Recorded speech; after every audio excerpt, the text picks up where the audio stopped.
Hi there, Mr. Holcomb here with another episode of The Math Behind the Modules.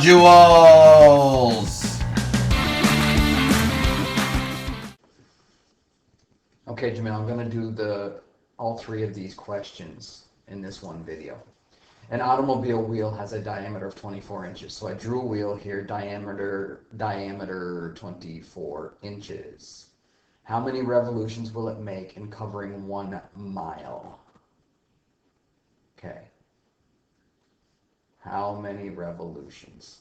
So a revolution, if I start here and roll this wheel around 1 revolution, that is the circumference. Circumference equals pi times diameter.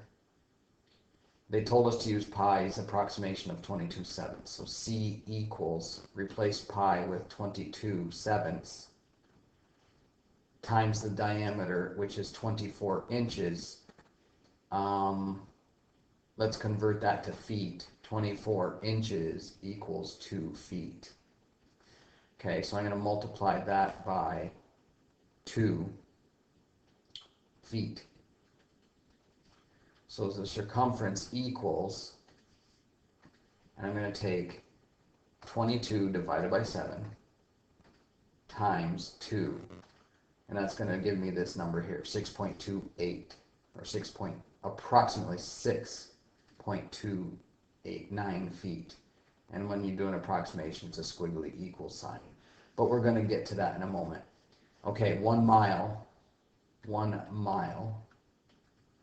equals 5,280 feet. So I want to know how many 6.28 feet there are in a mile. Because if I put this wheel on the ground and it rolls around 1 time, it's going to go 6.29 feet almost. So it wants to know how many times it's going to rotate to get 5,280. So you take the 5,280 feet in a mile and divide it by our answer, and that will give us 840 rotations. Alrighty.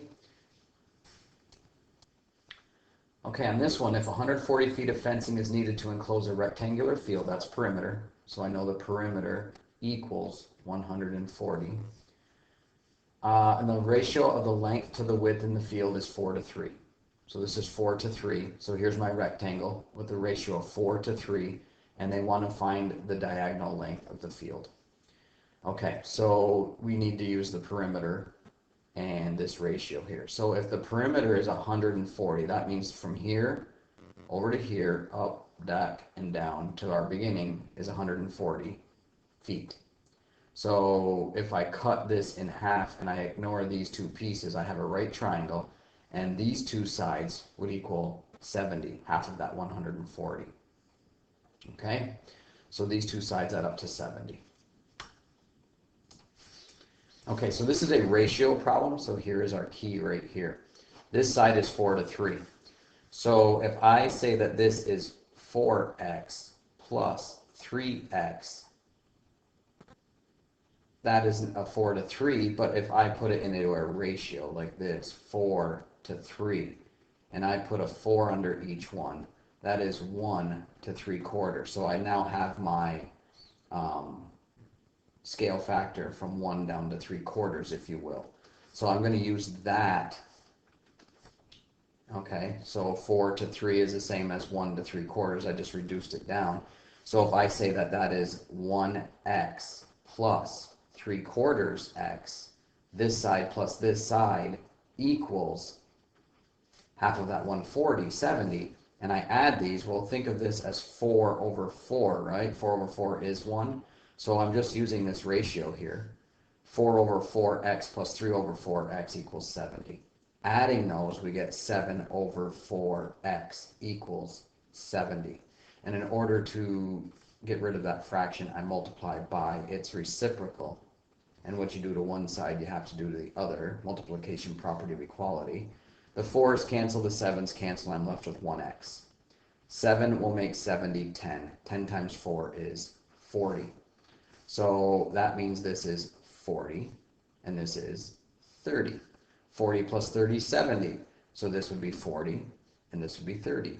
40, 80, 110, 140, 140. All right, so now it's a right triangle, ignoring this side. This is a right triangle, and I now have a right triangle is a Pythagorean theorem. A squared plus B squared equals C squared. Let's call this A, call this B, and call this C. Our hypotenuse is always C. So it's 40 squared plus 50 squared equals C squared. 1,600 plus 2,500 equals C squared. And 0, 0, 6 plus 5 is 11, carry the 1, 2, 3, 4, 4,100 equals C squared. And C is going to equal, and why do I say C? Because I'm going to take the square root of both of these. And C is going to equal 6. I screwed up. All right, disregard this here. I gave you the answer because that's a 3, 4, 5 right triangle, and I was thinking ahead.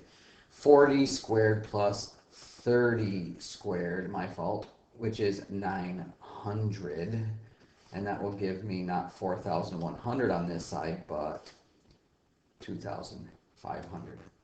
And the square root of 25 is 5, so the square root of 2,500 is 50. 50 feet. Okay, sorry for the error there, but anywho, that's it. Okay, this one is a geometry question as well. If one acute angle of a right triangle is 5 times as large as the other. So right triangles, here's a right triangle. Always draw a picture when you're doing these types of questions. Here is my right angle.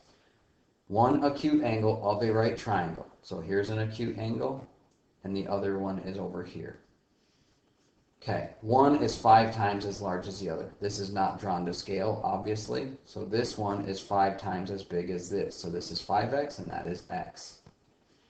Okay, the number of degrees in the smallest angle of the triangle is. So we want to know what x is. So this is a right triangle. The sum of the triangle is 180 degrees.